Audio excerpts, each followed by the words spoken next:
Hi, this is Carla from Rehan's World of Connections, and I am here today to speak to Brett Krause. We, like always, are sponsored by the Institute of Peace, which was created by Rehan Allahwala to promote peace one conversation at a time. And today we're talking to Brett, who is from Australia, and his desire is to build forests, grow trees. And he's going to tell us a little about his life in Australia, and we're going to get to know him. Brett, please introduce yourself. How are you, Carla? Thanks for the opportunity. I'm here in Australia, in Queensland on the east coast, and we live near a little town called Tully, and we're building the new Amazon. We can't save it, so we're building it here in tropical North Queensland. Well, go on. I'm sorry. And our intention is to encourage people to plant more trees. It's pretty simple. One tree at a time, and if we all did that, I think we'd have a lot of problems solved. Okay, why are you so passionate about planting trees? Can you tell me a little about that? Well, I grew up on a sawmill south 1,000 kilometres from where I live now, and my parents had 10 acres, and we'd go out into the forest or the bush, and so I've seen the destruction in the 80s and 90s of native forests, but nothing like we see today with total clear felling and destruction of habitats. So I wanted to be not one of those people that are always have great ideas and suggestions and don't do anything. I wanted to be part of the solution and inspire others to plant a tree. It's pretty simple, and we can make a big difference on a worldwide scale. Were you born in Australia, in the same area where you're planting trees now? No, I was born in Queensland, though, the same state, but it was about 2,000 kilometres south of where I am now. And where I live now is in the wet tropics of Queensland, which has the highest range of species, flora and fauna in a very small area. So it's quite unique and very pristine. There's a lot of agriculture, and there's a lot of unused and degraded land that could be returned to the forest. What inspired you were you inspired to do this as a child, or is this something that came to you as you were growing up? Well, I was always interested in nature, working with my father out in the forest, and I just wanted to make a difference in the world, basically, and leave a bit of a legacy, perhaps. And I was probably first inspired by watching a TED talk with Shubhendu Sharma from A Forest in Bangalore, India. And he's making Miyawaki forests, which we have now completed 2. And I thought, oh, this is a fantastic idea. The world needs to know more about this. And we want to promote that method as well as conventional tree planting. What is a Miyawaki forest? Yeah, it's a method developed by Akira Miyawaki in Japan.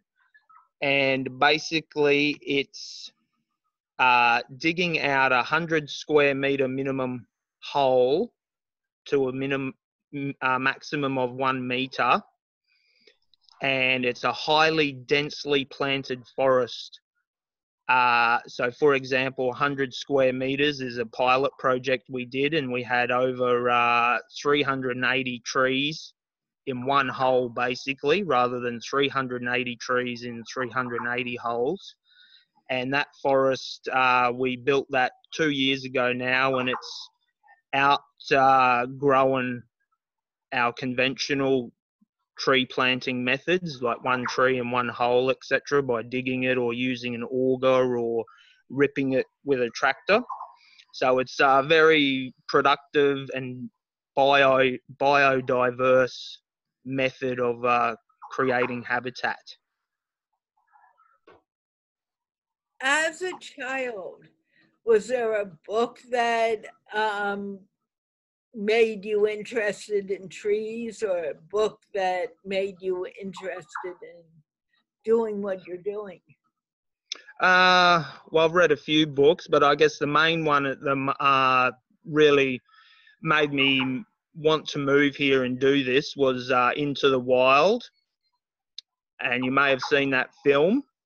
No. About Christopher McCandless that went into Alaska on his own to see if he could take the challenge of living in the wild for 90 days. Great book and excellent inspiration for anyone who wants to take charge of their own life, I guess. It has a sad ending though, and but that was a big inspiration for me. How old were you when you read the book? I was about 35, I think. I'm 42 now. And when we moved here, we also met a lot of people on Facebook, and there's a young gentleman in Sri Lanka who said I needed to get hold of this book called Aranyak, which means of the forest. And that was all about a gentleman in India looking after the forests as a forester in the 50s, I think it was set.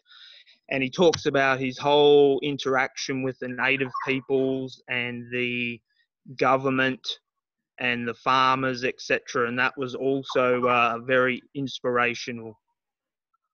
Now, you said earlier you were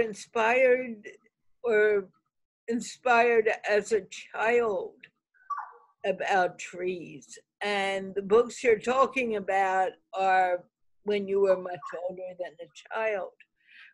What was it as a child that interests you in trees? It was mainly because we lived on a sawmill and it was 10 acres and there was just logs that had been chopped down, and they're quite large, and it was almost a graveyard of the trees. And from a very young age, I just thought that, is this the right thing to do? You know, my father was going further and further away, sometimes 200 kilometres a day to get a truckload of logs. And even as a young child, 10 years old, it just didn't really seem to be make sense. And especially in today's world, 2019, we look back and think, we were the humanity is the cause of their own demise in a way. So I just always loved the forest and the nature that was there, even though we were at the sort of forefront of degrading it in a way. But I wouldn't be here if my parents hadn't have done that. So it was always a memory in my mind to replant the forest that got cleared,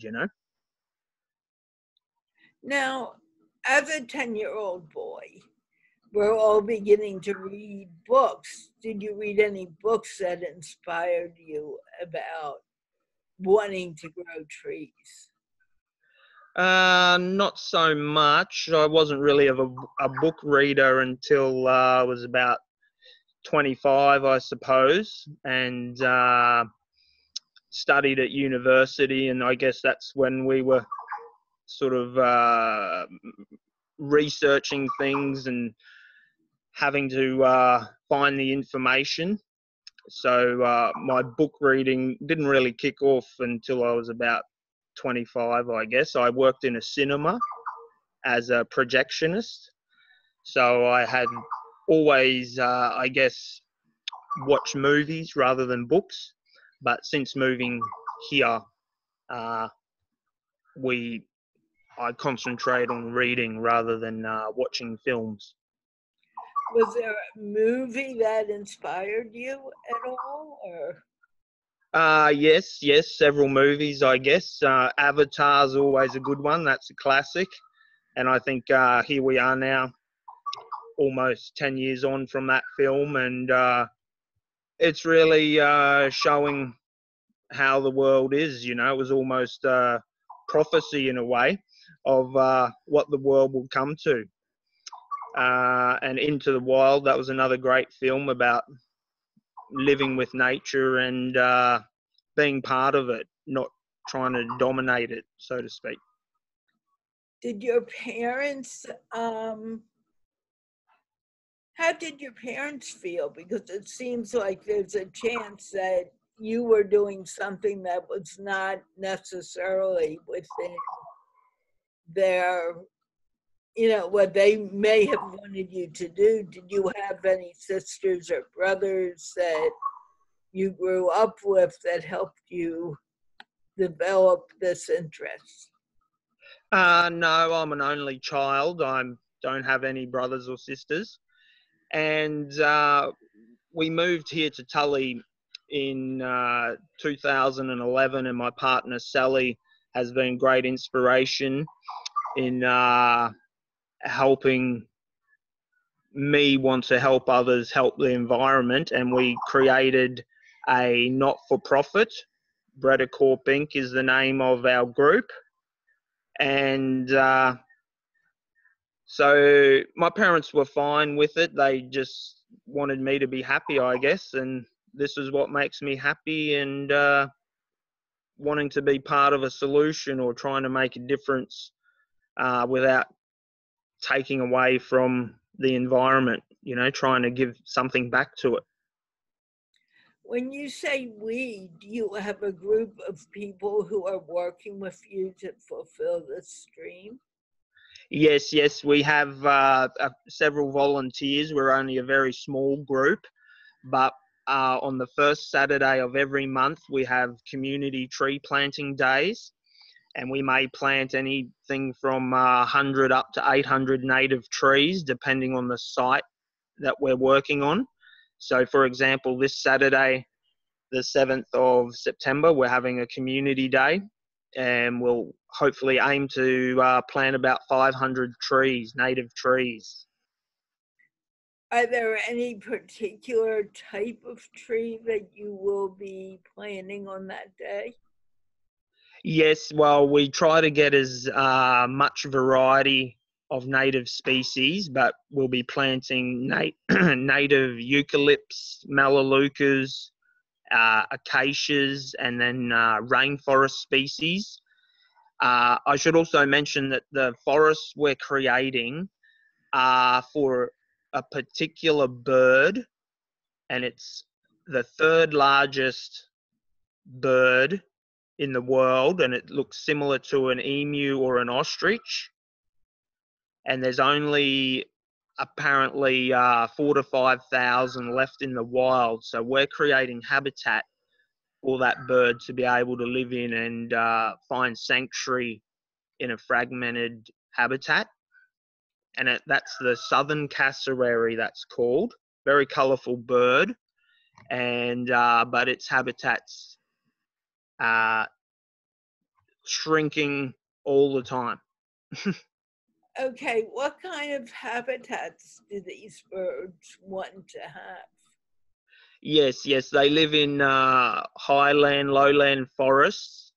And the main reason this is very interesting is because this cassowary bird, there is some species of trees or the fruit on the trees that are quite large. And this cassowary is the only species that will eat that fruit and disperse it throughout the environment by passing it through its digestive tract. So, for example, if all those birds would died or weren't here today, the forest wouldn't be able to expand as it has with the help of the bird. Here's a photo. Can you see that there, Carla? Yes. Yes. So they're very elusive, hard to find, and they're territorial as well. So if we just built a small habitat, they're not going to flourish and perpetuate their species and help the forest grow. So what kind of, are you going to build a big habitat so many of them can breed and grow? Yes, yes. Well, we've become incorporated. You may know that more as an LLC, limited liability company. And in the last 4 years, we've revegetated over 20 acres of land and planted over 23,000 native trees. And there's also opportunity in other areas where we live to connect up the forest. There may be a forest and then a big gap because of agriculture, and then more forest all the way to the ocean, but those birds can't cross or link up with other habitats. So our intention is to keep going with our forest building and link up corridors for these birds to make them able to transit across the environment. Now, are there other birds that you're helping to build habitats for? Yes, yes, there's many birds and other fauna that will also benefit from this creation. You know, it's not just one particular species that's going to become dominant or anything. We've already seen an increase in butterflies, reptiles, other birds, small mammals, and build it and they will come, Carla. It's all about creating something out of nothing without having to use big machinery or anything industrial. You know, we've done it very simple with a shovel to begin with, and we're just encouraging others to, if you live in an urban area, plant a tree in your backyard and you'll notice the difference after a couple of years with the fauna that will be attracted. How did you create your team? How many people are in your team?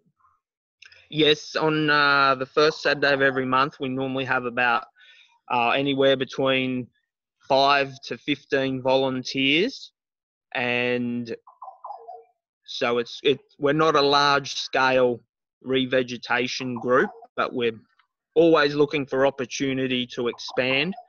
And we began with a handful of dedicated volunteers, and since then we've had more and more people come along to participate. And at the end of the day, we have small barbecue and refreshments to talk about environmental issues and plan our next revegetation site, etc. And we work all through the week, fundraising, creating awareness, direct action by planting more trees during the week. It might only be 10 or 100, but we just want to continue that consistent tree planting ethos that we believe in. Have you seen a big change in your area when it comes to your project and your goal? Yes, well, our first site was right next to the highway, and there's over 10,000 cars a day or trucks that travel past. So we picked that site because it was high exposure and the world's tourists could drive past where we're creating the new Amazon, so to speak. So are you going to, do you tell people, have a sign, this is the new Amazon, please come visit? We don't have that sign at the moment, and that's intention that we want to make happen. We did have a sign up with the name of our group, Brett Krause Inc., but unfortunately, that was run over by a vehicle several times. So we've turned that particular area into a seed bank and planted more trees there. But we're highly active on Facebook and Instagram, and we've also large word of mouth in our community through digital community newsletters has created greater awareness since we first began. How big is your digital community?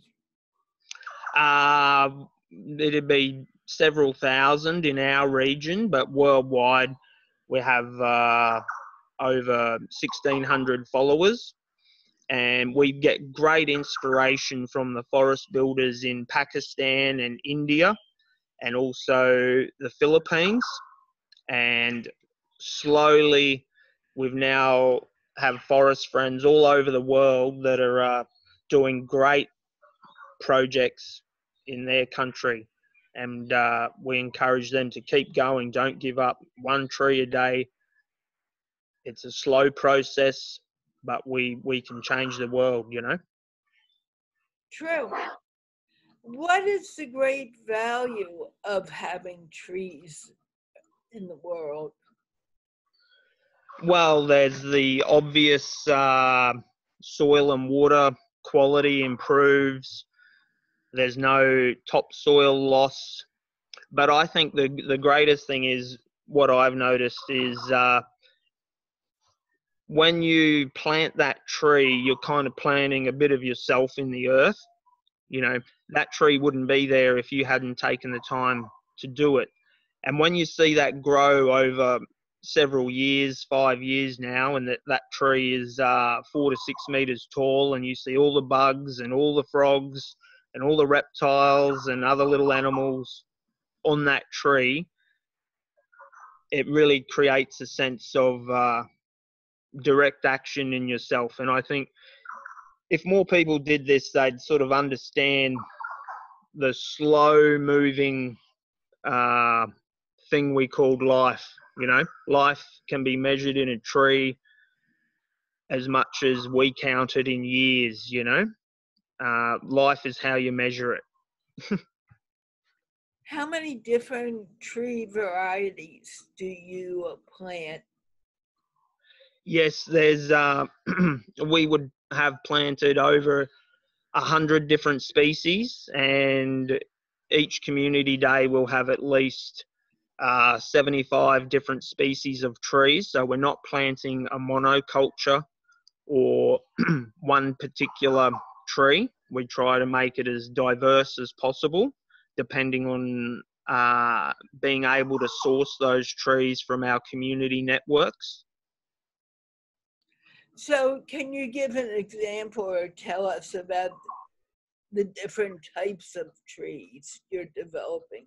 Do you have mango trees? Do you have apple trees? What kind of trees? Yes. Well, we do grow some trees ourselves from seeds in our small nursery, but we'll grow small ground cover bushes that might only grow to 1 meter, and then other trees that will be 60 meters, 70 meters tall at the peak of their life, you know. Okay, what kind of fruit trees are you developing? What kind, you know, do you have nut trees? Tell me, give me names of the different species. Yes, so we're not planting conventional apple or citrus type of trees that humans would normally consume.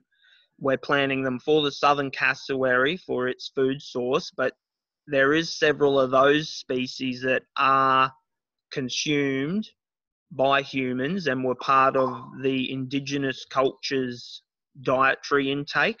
So, for example, species that are syzygium species, part of the Myrtaceae plant family group, and they're locally called lily pillies, and they're very tasty, small, juicy, high nutrient content fruits.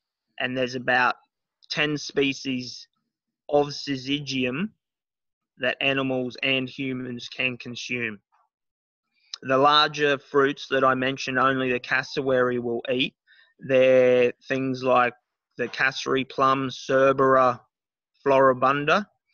Other larger species, I can't think of their Latin names right now, but there's about 75 cassowary food species trees that we're planting as well. Okay. A human can eat them, but they don't taste very good. Okay. Can you give me do you have pine trees there? Do you have maple trees? Do you have oak trees?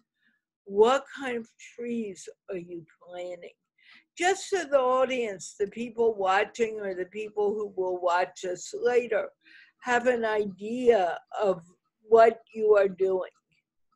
Yes. We don't have pine trees as, I guess, a North American or Canadian person may view a pine tree. But we do have native conifers, and they are the kauri pine, and that's a very large tree. It grows to 60 meters. Agathis robusta is the name of that one. But mainly we have, where we live, is eucalyptus, and we've been planting Tereticornis, platyphila, other species, Torreliana, and then also Melaleuca, Leucadendra, and Melaleuca viridiflora are also the endemic species for this particular area. And that also contributes to another endangered species, the mahogany glider, a very small, could be up to a foot long, and it's a glider that glides from tree to tree, a nocturnal animal. Now, there's talk about trees communicating with each other. Can you speak to that concept or those thoughts?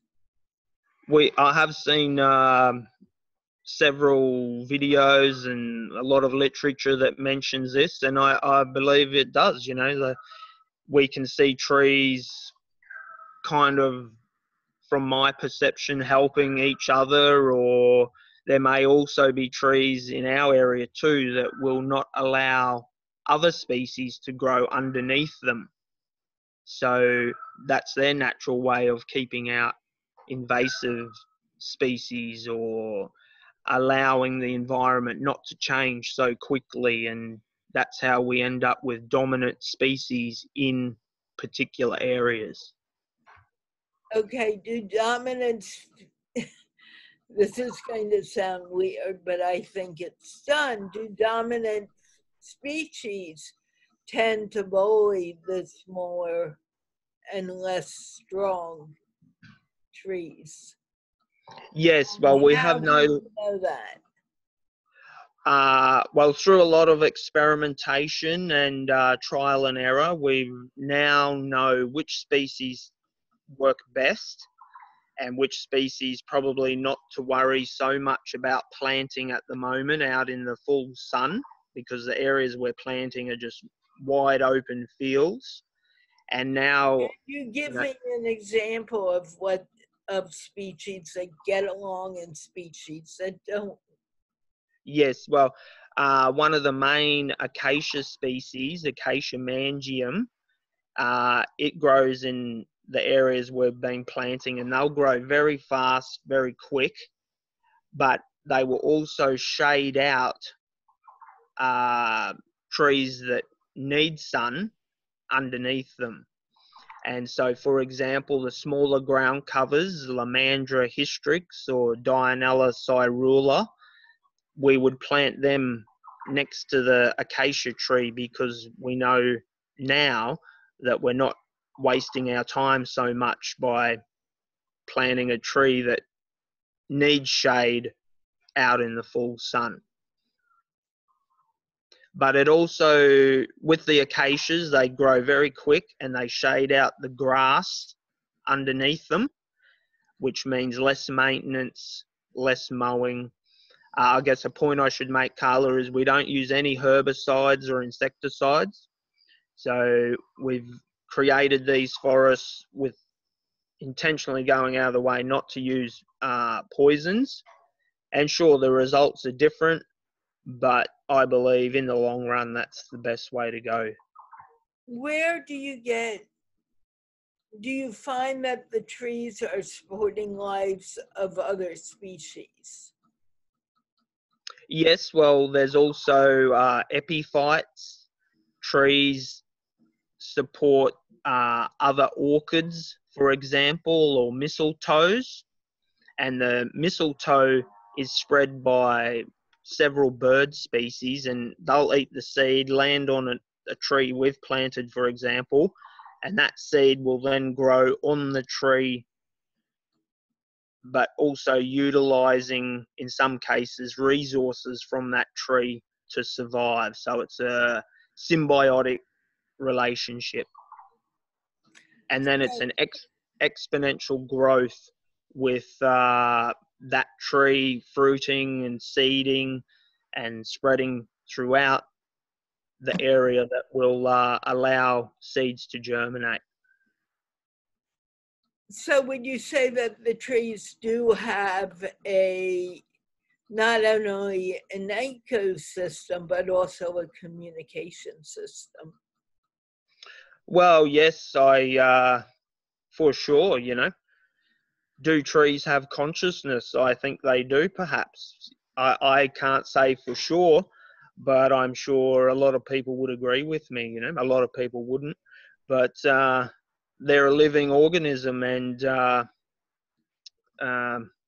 we're all part of the same system in a way. We are. So how do you come to the conclusion that they're living organisms with feelings and thought processes?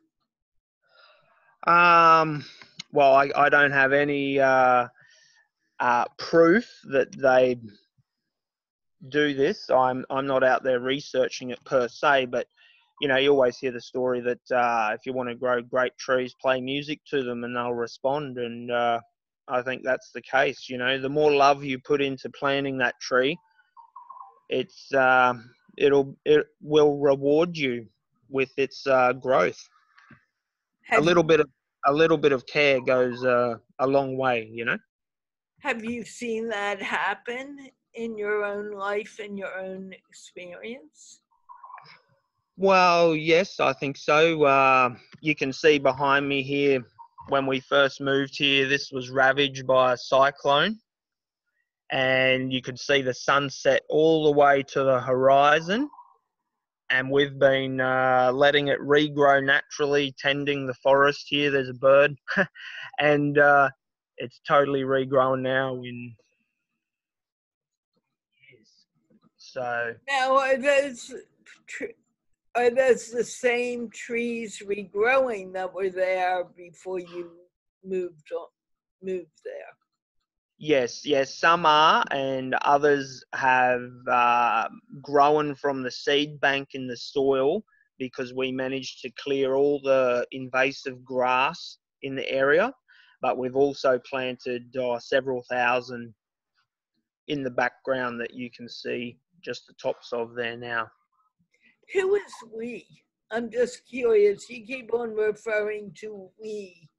Who Yes. is that? Well, myself and my partner Sally, because it's not just me. It's not I did this project. It's a group effort, and I just want to show my appreciation for all the other people that have helped us in our project along the way, by way of support or contribution or volunteer hours. So I see our forest creations, it's not just a Brett Krause doing it, it's a local, worldwide community now of followers and supporters that help us get this done, because it's not just about me doing it, it's about engaging the community, and as a group, or a we, or an us, we're making a bigger difference, I feel. How long did it take for you to grow this community? Well, we've been officially registered with our government department for 4 years, coming up Wow. November 26th. So quite a short time.